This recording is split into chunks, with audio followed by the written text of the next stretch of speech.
means that the journalists were able to investigate and bring out what we have done so far as the allies of Justin Muturi and Governor Kiraitu Moronge and the Rakanidi Governor and Martin Wambora of Embu County.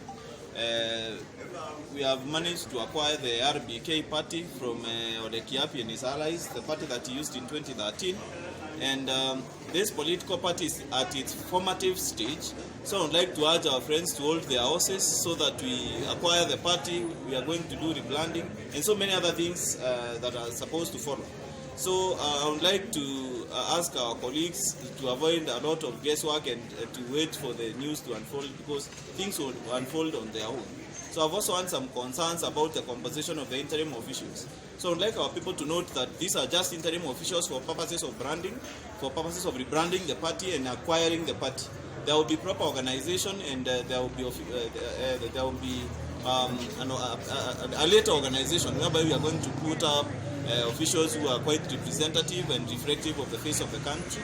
So I would like our people not to just jumping the horse. And I've heard this morning my colleague, the minority leader of the County Assembly of Meru, trying to brand the party an Abogeta party or something like that.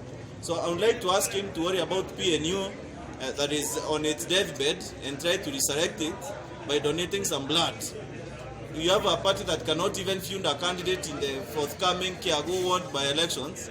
He is trying to lecture us about the new party. So let him worry about his own party that is on its deathbed, and let us worry about ours and give us time so that in a few months' time, maybe 2 months' time, that party will be unveiled, and now other officials will be unveiled with the party. So I would like us to maintain calm and just avoid the shenanigans that are being peddled by our friends and our colleagues out there in other parties.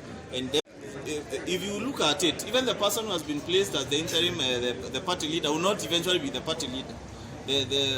We are likely to have Justin Muturi as the party leader later, and the future of the party is to field a presidential candidate who is going to negotiate with the other presidential candidates in our coalition so that we form the next government. So the future of this party is being in the next government at the national level, and of course managing to win elective seats, particularly in Meru County, Tharakanithi, in Embu County, especially for the MCA seats, getting majority in those chambers in Mount Kenya East. So for us, you cannot, the point here is you cannot go into a horse race without a horse.